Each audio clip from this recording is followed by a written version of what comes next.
a lot of people think that great customer service is doing what your team just did. Like, Sure.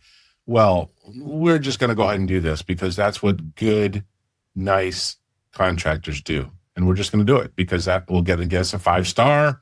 And what they don't realize is it's going to very likely make the job less, if not profitable.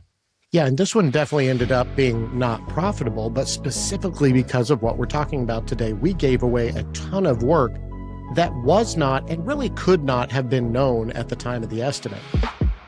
Welcome to Success Beyond the Brush, the podcast helping painting contractors build stronger, more profitable businesses. In this episode, Mark Black and SCOTT LOLLAR dig into one of the biggest profit killers in the trades, scope creep.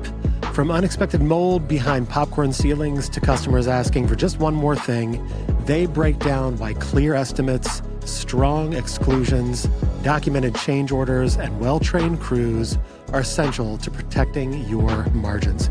If you've ever finished a job wondering where the profit went, this conversation is for you. Let's dive in with Mark and Scott. Hello, everybody. Welcome to the Success Beyond the Brush podcast. I'm your host, Mark Black, here today talking with SCOTT LOLLAR of C4C. Hey, Mark. Good to talk to you as always. Always good to see you, sir. We have an important subject to discuss today. But first, a story. So this subject we're going to be discussing today is, we're going to entitle it The Profit Killers, Navigating Scope Creep and Change Orders. It is a subject near and dear to every contractor's heart, and we all kind of roll our eyes.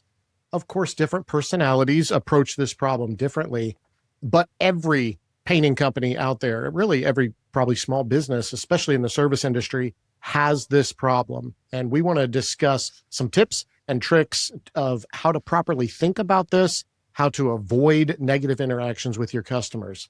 So, because this is near and dear to my heart, this happens all the time in our company, actually just this week. It is currently Wednesday. On Monday, we had a very frustrating interaction with a crew leader who last week was at a project and brought the project in about 30 hours over bid.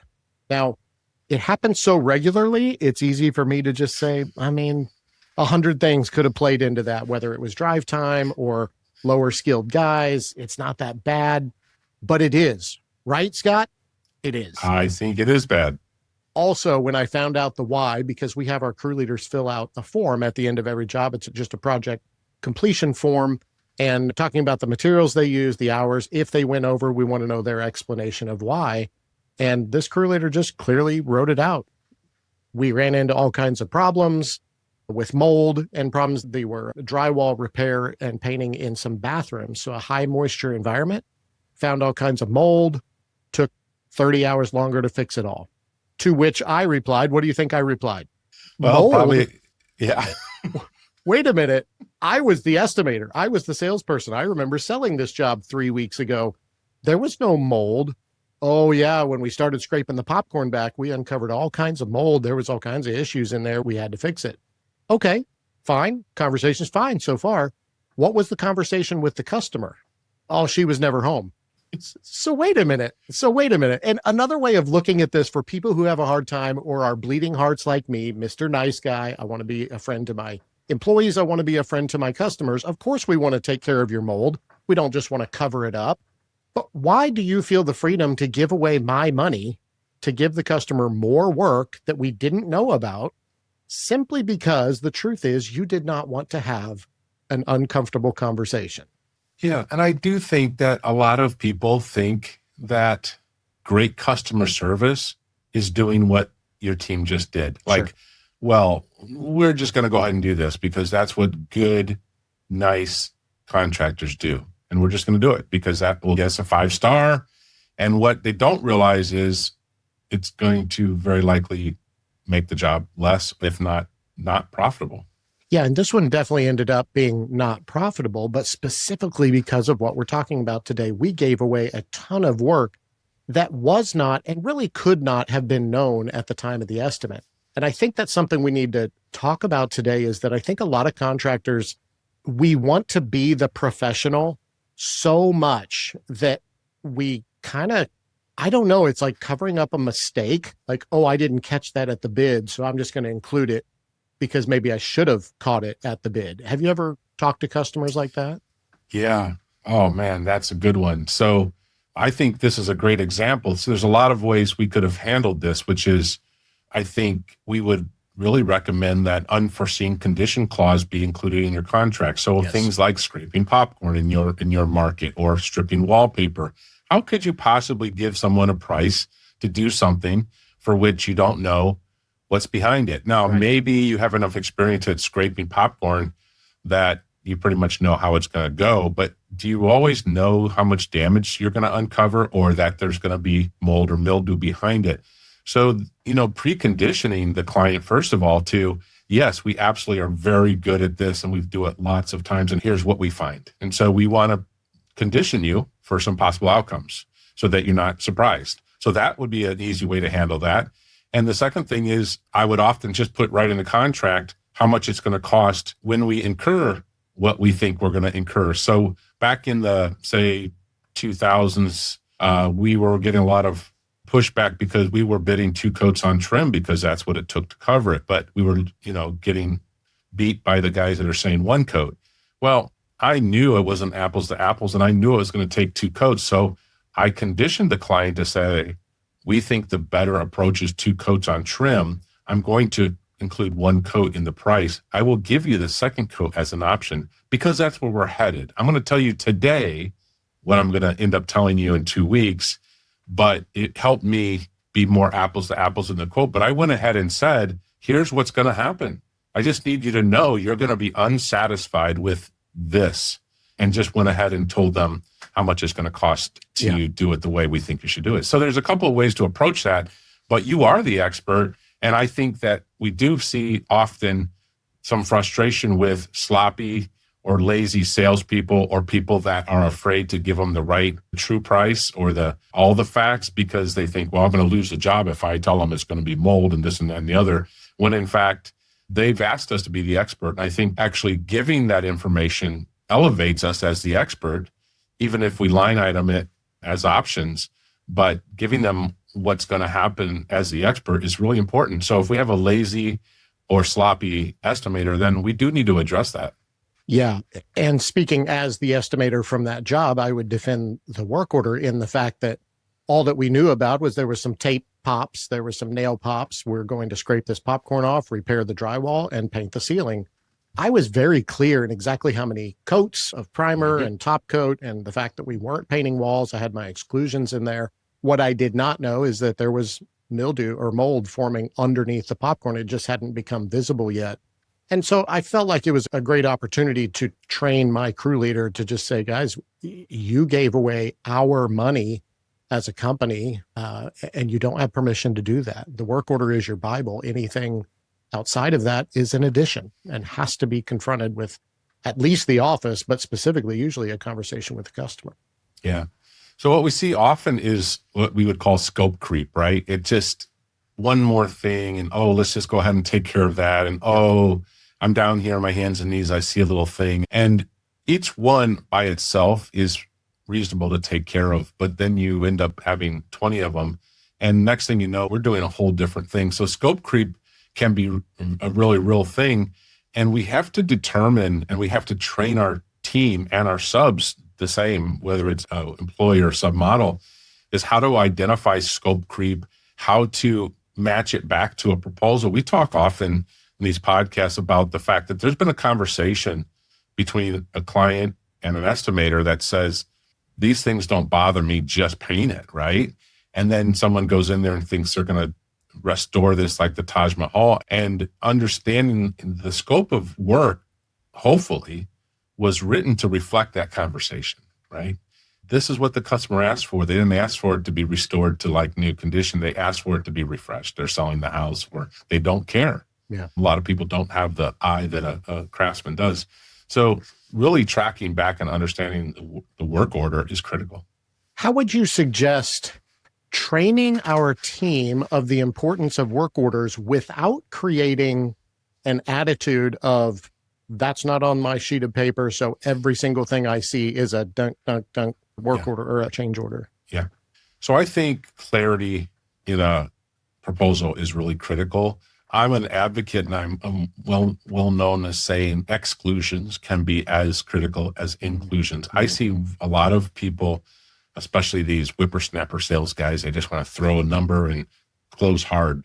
But the details matter. So when you make very general statements, we're going to paint the house. Yeah. That's a crazy statement. Like the whole house, like my chimney, well, your chimney's not painted, but you didn't say not the chimney, or you didn't say not the gutters or the flashing or the aluminum garage door or the gas meter. Or, I mean, there's a lot of things that if I'm just a little homeowner and I don't know what I'm talking about, you said I'm painting everything, that you actually did agree to paint everything. That's so correct. I think getting clear with the walkthrough and say, tell me exactly what we're going to do and how, why we're going to do it, level of prep, these types of things, and then documenting that in the proposal so it's really clear. I'm an advocate of saying, I want to show a crew leader or project manager the scope of work, some pictures, and any notes I might have taken that I did not want, the customer to see, like, hey, this lady's crazy, or don't step on her roses, or whatever it is.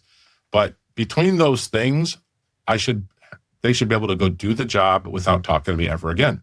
That's the clarity I want in the estimate with some supporting pictures. And if you can't do that, then I'm going to suggest that it's not clear enough, because that's what the homeowner is expecting you're going to do. And if you haven't been that clear, then I don't think it's clear enough. The other thing is that can be very helpful is exclusions, because exclusions are the areas that we usually get in trouble, right, Mark? Yeah, that's exactly right. It does for me. And Scott, every time we talk, I'm sensitive because I know every time we talk, I use the analogy of food, but it's because I love food. And restaurants have already preconditioned all of us. This entree comes with 2 sides. We all know that feeling, or 3 sides. They designate it for you. They tell you what you get. Here, you can pick from this or this. And if you choose anything else, it will be charged a la carte, right? If your dinner doesn't come with a salad and you order a salad, you expect to pay more. We understand that in the food industry, but it does not translate as well to home services. Customers often just say, I want a new roof, or I want my house painted. They don't think linearly or line item like we do. What does that mean? They just know they want the house painted. It is up to us to explain to them what that includes. And that becomes our bid. This is what you get for this price. And to your point, I'm designating scope clarity of what is included, what is excluded, what specific products, number of coats, exemptions, possible space delineation. You were talking earlier about, an exterior. I was thinking about an interior. A lot of times, a kitchen flows into the living room with these open floor plans that we see a lot these days. What do you mean living room? Where does the living room end? Does that continue down the stairway, up the stairway, down the hallway? To what corner are we going to go? And I have found that a lot of my competition does not clarify what they mean. They simply say paint living room. Okay, but what does that mean? And so, of course, we can protect ourselves by being clear in our original bid. I am thinking about how to be clear with my team, which actually empowers my team when they know exactly what is included for this price. You also know what is not included. And anything else that is outside of this work order becomes a change order. Yeah. And there's no excuse, really, in my opinion, with the technology we have. So we have a picture app like Company Cam, and we can annotate that, right? And we can make that part of our proposal in all of our estimating platforms. I don't care which one you use, but you can point, stop here, not included, patch this crack. So it can be really clear to both the homeowner and the team to say, this is exactly what he means by repair this crack, or, they can really track back what they're seeing live to the picture. So there's no excuse.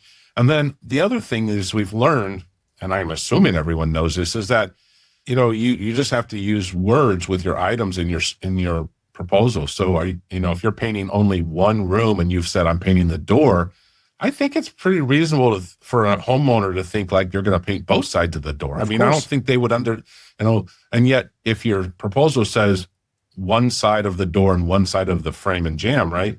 That makes sense. So then we stated it. Or closets are excluded. And the other one we run into, Mark, a lot is that they said, oh yeah, we'll clear these, we'll organize and clear everything out and take everything off the walls. And you show up and they've done almost nothing. Right. And they think they've done something heroic because they did one little thing. And so to get clear, and again, this can be in your boilerplate terms and conditions about how they're supposed to prepare for us, our arrival. Right. And understanding if they don't, there's going to be some changes to our proposal. Right.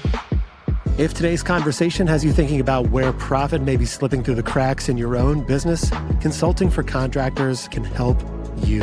C4C works with painting contractors and other service-based business owners to build clearer systems, better scorecards, stronger estimating processes, and healthier profit margins.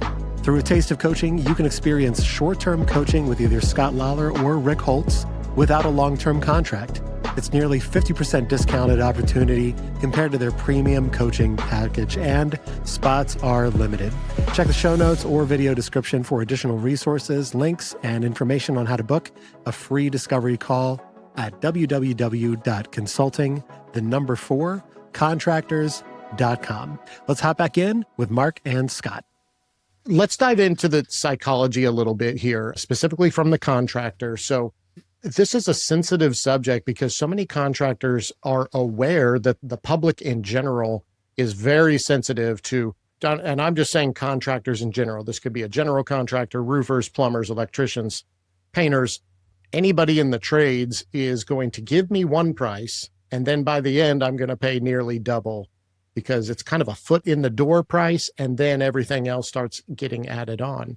So those of us that are trying to build quality businesses are very sensitive to that fact, and we approach every interaction as if we have to prove that we're not cheaters. We're not liars. I'm not the big contractor who's ripping you off. But by being that nice guy contractor, we end up giving, I would hate to see in my career how many tens of thousands of dollars we have given away for free. Maybe occasionally that was the right move because we messed something up, but how many opportunities did we miss to just recoup what we had actually earned?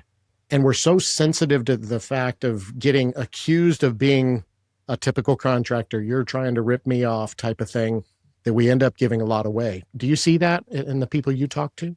Yes, and I reiterate that the table has been set by the estimator in that conversation to really gather what is a great project look like to them so that you can look at it through their eyes, not through your eyes. You might think their expectation is very low, but if that's their expectation and you price it to that. So I think that these documents are critical to avoid that. Now, I think in my world, I would always have a little credit in the bank, so to speak, for doing a few extra things.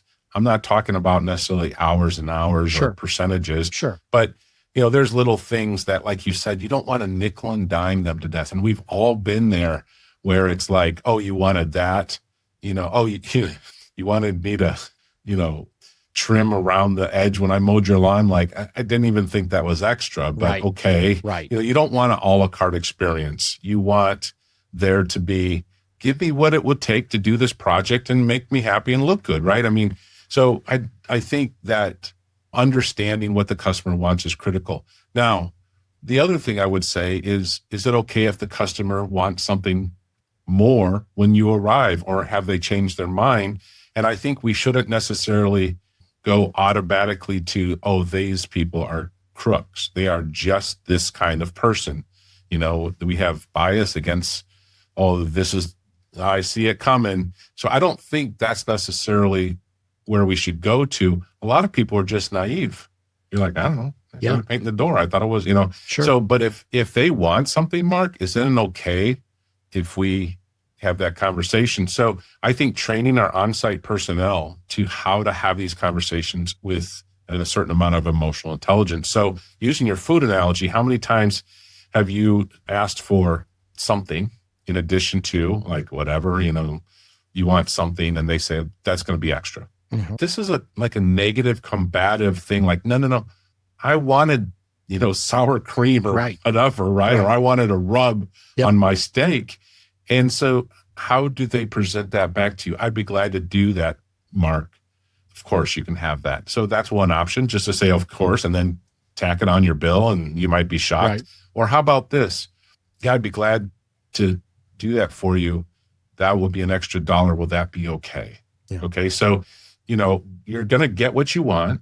The server's acknowledging that it's an upcharge, Right. but then getting your buy-in or your permission. Hey, is that okay? And I think some word tracks, some training with our team can be very helpful.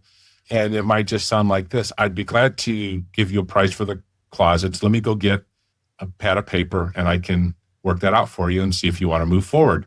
Very low pressure, no giving it away. Neither is it's not on the contract. That isn't in the scope of work. Who wants to hear that? Like, wait a minute, I'm dropping all this money on a paint job and you're saying I can't have this one thing? All right. And I think that, presenting that in a way that's not adversarial is really helpful, because I don't think we should assume that they're trying to rip us off. On the other side of the coin, if these are people that are going to, squeeze us till we cry uncle, then we need to nip that in the bud as well. Yeah, I think the conversation gets really difficult when they are just asking for a level of quality that, I hate to say it that way, but that we weren't prepared to, they want the trim festooled 6 times to make sure there's not a shred of anything. That's not our standard prep. That's where it gets a little difficult. And usually we ended up just giving that work away. It's easier when it's completely separate. Hey, I've got another bedroom. That's an easy addition. Or I also want the deck done while you're here. That's an easy addition. It's a little bit harder. You mentioned earlier the number of coats. Here's what your ceiling looks like with one coat, which is what was included. That can feel like a bait and switch to a contractor. But again, as you said, those are the conversations we're having up front. The explanation that generally a ceiling will cover white on white in one coat with a good quality paint. That's why we bid one coat. And I kind of use that jargon as a salesperson, especially if I feel like the customer's price sensitive. I just say, hey, we can do this 2 ways. I can give you the worst case scenario, which protects all of us. I'm going to do 2 coats on everything and do full prep. So I know exactly we are covered 100%. You're not going to like that price. Or I'm trying to be your friend here. I'm just telling you that my experience is this ceiling will probably cover in one coat. So I'm going to give you a 1 coat price. Your trim looks in pretty good shape. I'm going to do 1 coat with a good trim enamel. I think it's going to cover in one, and that's going to reduce your price, but understand that you're just getting 1 coat for that price. And if they're a part of that discussion, then they feel fine. Just like the server at the restaurant asking, just so you know, that is a little bit of an upcharge. Is that okay? I think to your question about quality, I think that's a good reason that we should have good communication on site with the homeowner or the client, is to ask them to continually approve the work, to get a sense that we are actually delivering the quality they want. Sometimes we can just turn it up a notch if we get an indication that they were expecting just a little more. That's true. And it's not a big effort if we can do it in the moment. If we wait till we're done and then they say everything's pretty good, but I wish you had done this a week ago. Right. I think that communication, and I think this is what we're talking about. The people that we know that work in the trades, typically we think of them as more introverted, more just want to work with their hands. And it doesn't mean that they're not agreeable to talk to someone. It's that they haven't been told how to talk to them, and it can feel like conflict. So we have to break these conversations down to say, hey, this isn't conflict. This is just a question. The question is, would you like this or would you like that? And it's up to you. That will cost a little more money. I'd be glad to give you what that will be. Or we can call the estimator and they can talk to you. But understanding and training our craftsmen how to speak and how to talk. I think some of the services that have done this well are HVAC, plumbing, and electrical. They're very non-emotional when they deliver what something's going to cost. And they don't seem to be fazed by the fact that they just told you you have to replace your whole furnace and it's going to cost whatever. So why do they not get upset, but we get upset or nervous or unnerved when we have to tell someone we need to charge them $100 for something? So I think really just getting some training and some understanding that this isn't conflict. This is just a conversation and we're both want the same thing. Yes, I completely agree. I think to your point too, that our crews often think that conversation is going to be a lot harder than it actually is. It's simply going to be a little bit more because that was not included in. Yeah. And I don't like that phrasing, not that it wasn't included, but we'd love to provide that service for you. Yeah. That will be an additional whatever. And most customers do not care. They just want to be communicated well. What is your opinion on the dreaded time and material? I will, I'll just track that separately and I'll send you a bill for whatever it cost. Yeah. There's a couple of things I was going to just say is that documenting and getting signatures. So all of our preferred estimating platforms have the ability to send electronic documents. They need to see in writing and provide a signature for this change order, because a lot of times people forget that they approve this, or they were hoping that you were going to forget. And so having that agreement, I think, is really critical. Well, we're not talking really about commercial today, but in commercial, those things are critical, or you're not going to get paid. But the documentation should be either a firm price or a range, and that's to your T&M. So this idea of, hey, we can just track our time and charge you time and material, and the customer says that's fine.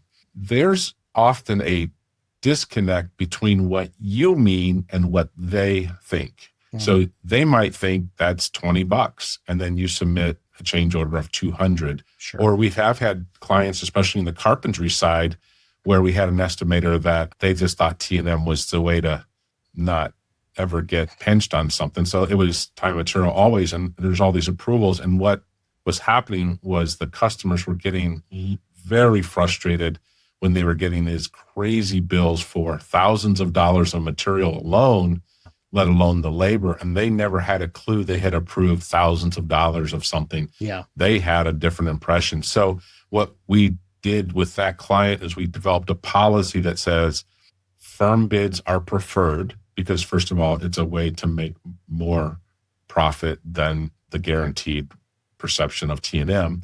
Secondly is it gives a range of what we're thinking this is going to take so that the customer can understand the value. So every change order, if it was T&M, had to have a range of it's going to be between 5 and 7 hours with a material expectation of this.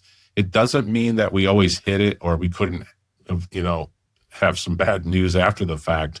But what it did was it eliminated the customer being surprised that what they had approved was so much money. And it just leaves a bad taste in their mouth at the end of what was otherwise a successful project and a great outcome. The final interaction is sour grapes because they had to pay a bill that they didn't anticipate. Yeah. As a younger man, when I first started my company, I really wanted this super honest, upfront, just neighbor next door type of interaction with every customer. And it was such a selling point to me that the quote that I gave you, the bid that I gave you, is your final invoice. I told you what it would cost. That's what it's going to cost. I just wanted to be that Mr. Dudley Do-Right type of guy. And it didn't take long to understand why that's so dangerous for a young business and how much either people were taking advantage or I just wasn't running a good business in terms of tracking my costs. I guess I want to connect with anybody out there who feels like me. I want to be Mr. Nice Guy and I hate asking customers for more money. Is that starts, if I'm hearing you correctly, that starts at the estimate that we're specifically addressing this. We actually have a form in our bid packet that specifically addresses change orders. And the very first line on that sheet says, we know that you're sensitive to contractors coming in and changing prices. We know that. We don't want to be that, which is why we're going to be extremely clear in our estimates. We've actually had complaints that our estimates are lengthy and they're super detailed and I just needed a price. Well, I can't give you just a price. I'm going to give you a price, but attached to that price, I'm going to tell you exactly what you're getting and not getting with that price. So if you're listening today, make sure that you are protecting your profit margin by being extremely clear.